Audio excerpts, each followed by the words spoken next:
Hello tout le monde, j'espère que vous allez bien. Je suis ravie de vous retrouver aujourd'hui dans cette nouvelle vidéo qui va me permettre de vous présenter les différentes acquisitions livresques qui ont ponctué mon mois de mars.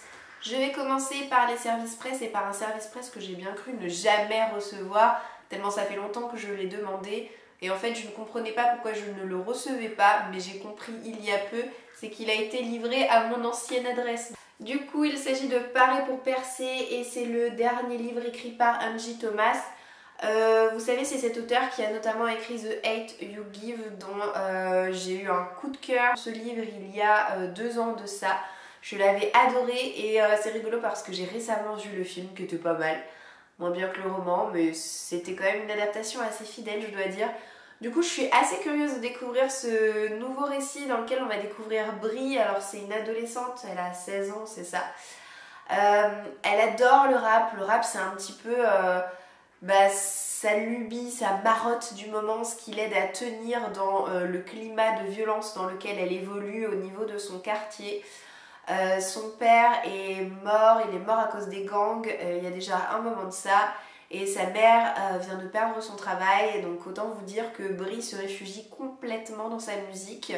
C'est un peu son exutoire, donc voilà, il me tarde de pouvoir lire ce roman. J'en ai lu aucun avis en fait, je sais pas trop s'il a été salué par la critique ou pas, s'il a autant plu que The Hate You Give ou pas, mais en tout cas je reviendrai bientôt pour vous faire part de mon avis. Alors, concernant les livres qu'a reçu Marius a reçu un service presse au mois de mars de la part des éditions Nathan justement. Il a reçu un Kiddy Duck, j'adore cette collection, c'est une collection informative pour les plus jeunes autour d'un thème et là du coup c'est autour des 5 sens, donc ça fonctionne un peu comme un imagier. Et vous avez une double page par sens, donc là par exemple vous avez Louis. Donc on a des petites choses comme ça à faire coulisser. Marius adore faire coulisser tout ce qu'il voit là dans ses livres en ce moment. Ce que j'aime beaucoup, c'est que sur le goût, sur la dernière page, vous avez une petite roulette comme ça pour faire tourner. Et vous avez différents aliments qui vont arriver dans l'assiette de la petite fille. Et ça coïncide à l'arrière avec la vue. Et on nous demande de quelle couleur sont les animaux qu'on voit dans la roue. Donc la coccinelle qui est rouge, le chat qui est noir, etc. Je ne vais pas tous vous les faire, mais je le trouve bien fichu.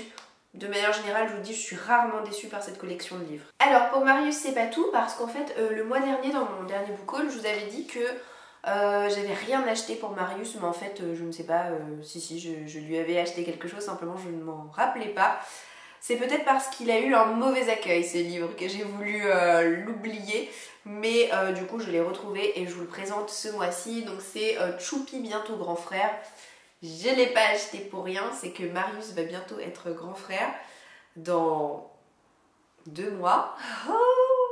2 mois au plus tard d'ailleurs.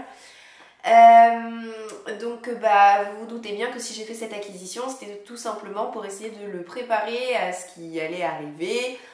Pourquoi est-ce que la maman elle a son ventre qui s'arrondit, qu'est-ce qu'il y a à l'intérieur, qu'est-ce qui se passe le moment venu où la maman elle doit partir à la maternité, qui s'occupe de Choupi à ce moment-là, à quoi ressemble le bébé.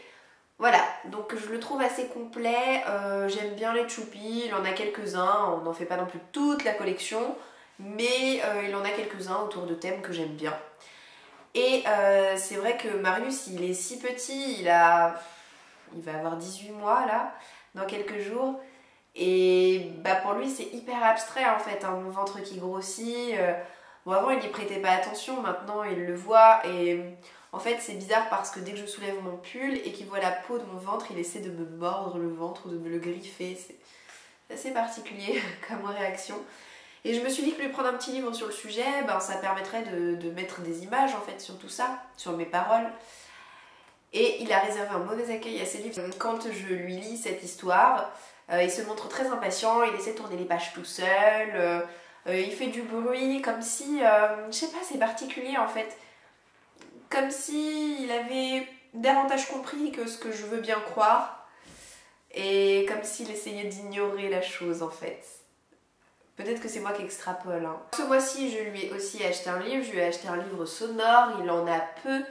Mais il aime bien ça, c'est son 2e livre sonore avec des chansons et là du coup c'est pas n'importe quelle chanson, c'est les chansons de Disney, Donc j'ai pris mes premières chansons pour danser. Il y en a combien? Il y en a 6 des chansons. Donc on retrouve La Petite Sirène, Les Aristochats, Vaiana, Aladdin, Le Roi Lion et Le Livre de la Jungle. Je vous en fais écouter une pour le plaisir, la première qui tombe sous la main.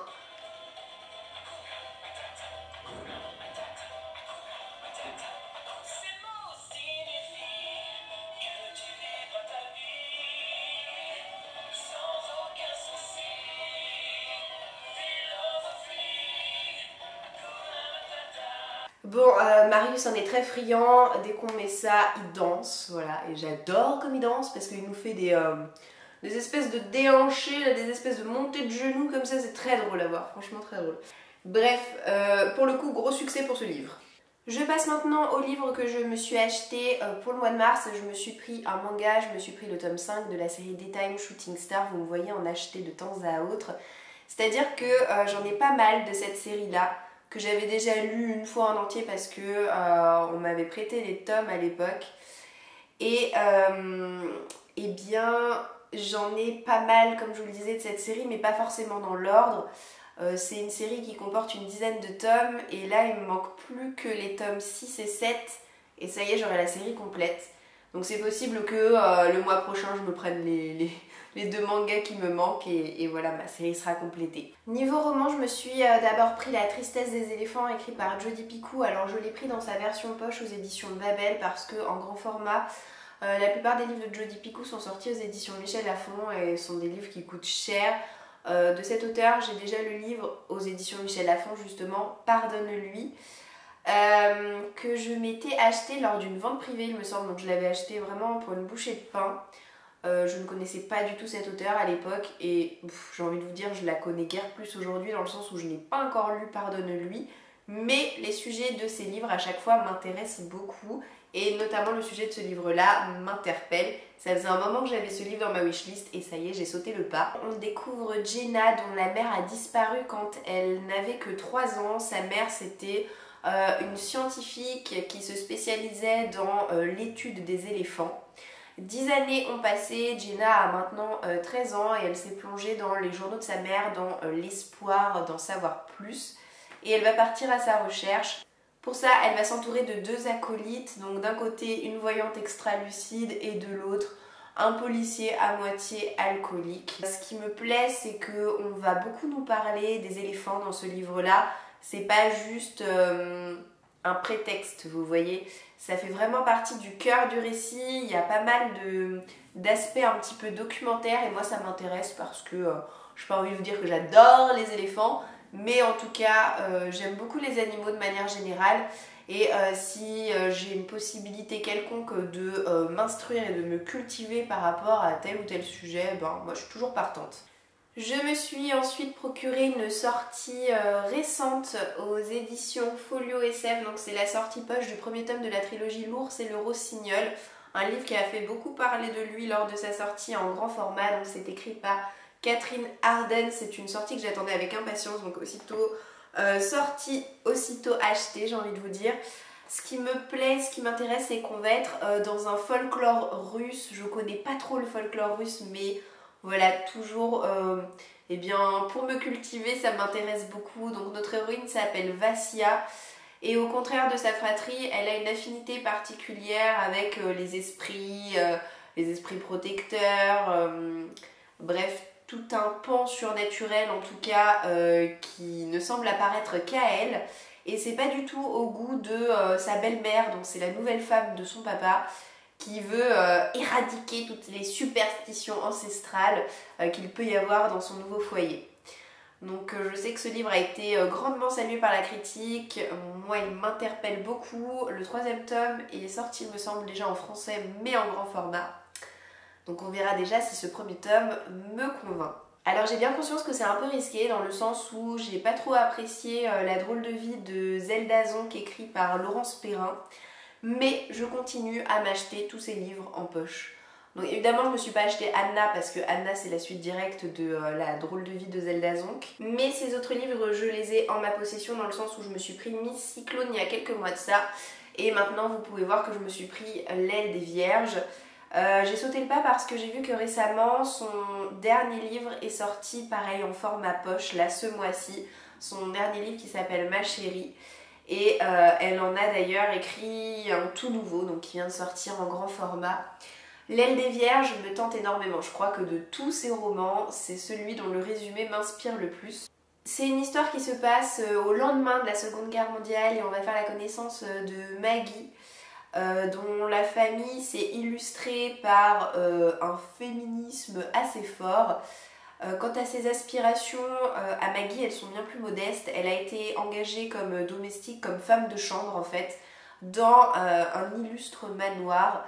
Et l'aile des vierges qui a donné son titre au livre, c'est tout simplement le nom de l'aile où vivent tous les domestiques et tous les intendants du manoir en question. Je sais pas trop ce qui va se passer, mais bon, j'imagine qu'il va y avoir une romance, une histoire d'amour. Et j'espère que ce livre me plaira beaucoup. J'ai craqué pour le livre Violette Hurlevent sorti aux éditions Sarbacane. Pour tout vous dire, c'est la deuxième fois que je l'achète ce livre. Je vous disais le mois dernier que j'avais fait une commande chez Gilbert Joseph parce que en période de solde, ils avaient en fait soldé les livres d'occasion. Donc il y avait de super promos et je m'étais notamment acheté Violette Hurlevent. Sauf que le livre, je l'avais reçu dans un état déplorable. Il était complètement découpé tout du long au niveau de la couverture et ça m'avait franchement pas donné envie de le garder, bien que le reste était à peu près correct. Mais en tout cas, j'ai eu le temps de le feuilleter, j'ai eu le temps de voir toutes les illustrations qu'il y a à l'intérieur du livre, j'ai eu le temps de relire le résumé et j'ai eu le temps de me le dire, ce livre, il me le faut. Donc du coup, voilà, quitte à y mettre le prix, je l'ai acheté neuf, mais au moins il est en parfait état. Je sais que les éditions Sarbacane, au moment de la sortie de ce livre, en ont fait une énorme promo. Mais je pense que c'était mérité parce que c'est un livre qui a énormément de retours très positifs, donc c'est un livre pour la jeunesse. Je sais pas encore si c'est le premier tome d'une énième série ou si c'est un one shot, mais en tout cas ce que je peux vous dire c'est qu'il y a de quoi lire parce que même s'il y a beaucoup d'illustrations, il y a énormément de texte aussi, le livre est assez gros. Donc on va découvrir une enfant qui s'appelle Violette et qui, accompagnée de son chien Pavel, va s'enfuir de chez elle, entrer dans un jardin sauvage où il y a un certain nombre de codes, où il y a un certain nombre de lois qui s'appliquent. Les loups parlent, les objets sont animés, le temps a l'air de s'écouler d'une manière différente que dans notre monde. Bref, ça a l'air d'être un roman assez riche, assez unique et je pense que c'est un roman qui est génial pour les enfants parce que ça doit faire travailler l'imaginaire de la plus belle des façons. Je pense que c'est aussi une espèce de roman d'apprentissage. On verra, je ne sais pas du tout quand est-ce que je le lirai, mais je suis super contente de l'avoir en ma possession. Il me reste 2 livres à vous montrer. Ces 2 livres, c'est 2 suites de séries. D'abord, je me suis pris le 3e et dernier tome de la trilogie de Laïs Bardugo, Grisha, sorti chez Milan. J'ai eu l'occasion de vous parler de cette série il y a peu, puisque je vous ai proposé de choisir parmi 10 livres qui potentiellement vont composer ma pile à lire printanière, le tome 2 de la trilogie Grisha, parce que je trouvais que ma lecture du premier tome remontait à un moment, et ça m'a donné envie de m'acheter le dernier tome. Autant j'adore les illustrations de couverture de sa duologie Six of Crows, autant j'aime pas trop celle de Grisha, sauf peut-être ce dernier tome. Je trouve que c'est la plus jolie illustration des 3 couvertures. On est dans un roman young adulte, dans un roman de fantasy où on va découvrir une jeune fille qui va se découvrir elle-même des pouvoirs de Grisha, c'est-à-dire des pouvoirs de magicienne absolument insoupçonnés. Elle a décidé de faire partie, en compagnie de son amie d'enfance, de l'armée. Sauf qu'évidemment, les plans de notre héroïne vont être complètement bouleversés dès lors qu'elle va se découvrir des pouvoirs et que ces pouvoirs vont être connus parce que ce sont des pouvoirs extrêmement rares et des pouvoirs surtout qui pourraient potentiellement changer la face du monde. Donc voilà, elle va avoir un rôle très important à jouer. J'avais vraiment bien aimé le premier tome, alors beaucoup moins que Six of Crows parce que voilà, c'est encore une fois la toute première trilogie de l'auteur et on sent que c'est une trilogie qui manque un peu de maturité. Mais voilà, ça reste du Laïs Bardugo, ça se lit quand même super bien, super vite. Et ça me semblait essentiel et indispensable que ce 3e livre rejoigne ma pile à lire. Et la dernière suite de série, le dernier livre que j'ai à vous montrer dans cette vidéo, c'est le tome 2 de la série, ou plutôt de la trilogie, puisque c'est une trilogie là aussi, Le Club de l'Ours Polaire Donc c'est écrit par Alex Bell et c'est sorti aux éditions Gallimard. C'est une tout aussi jolie couverture que le premier tome. J'ai peut-être une préférence quand même pour le premier tome. Mais voilà, ça a été le premier tome, ma toute première lecture de l'année. Et j'avais mis une très très bonne note à cette lecture parce que j'étais tombée complètement sous le charme de l'univers. Je pense que si j'avais lu cette trilogie étant enfant, j'aurais été mais comme une ouf dans ma tête quoi. Donc parce qu'en fait l'univers est hyper génial quoi. C'est un univers enneigé, c'est un univers gelé, c'est un univers où eh bien, des petites figurines de pingouins et d'ours polaires sont animées. C'est surtout un univers d'explorateurs puisque eh bien, il y a beaucoup d'explorateurs qui quadrillent le monde dans le but eh bien, d'établir des cartes et de faire des découvertes assez incroyables. En bref, la mythologie propre à eh bien, cette trilogie est un régal, c'est une pure merveille. Donc en ce qui me concerne, voilà, j'ai déjà hâte de lire le tome 2. Et c'est du coup avec ce livre que s'achève cette vidéo. J'espère qu'elle vous aura plu, j'espère vous avoir donné quelques idées de lecture en chemin, hein, qui sait. Je vous souhaite en tout cas de passer une très bonne journée et je vous dis à bientôt dans une prochaine vidéo. Ciao ciao!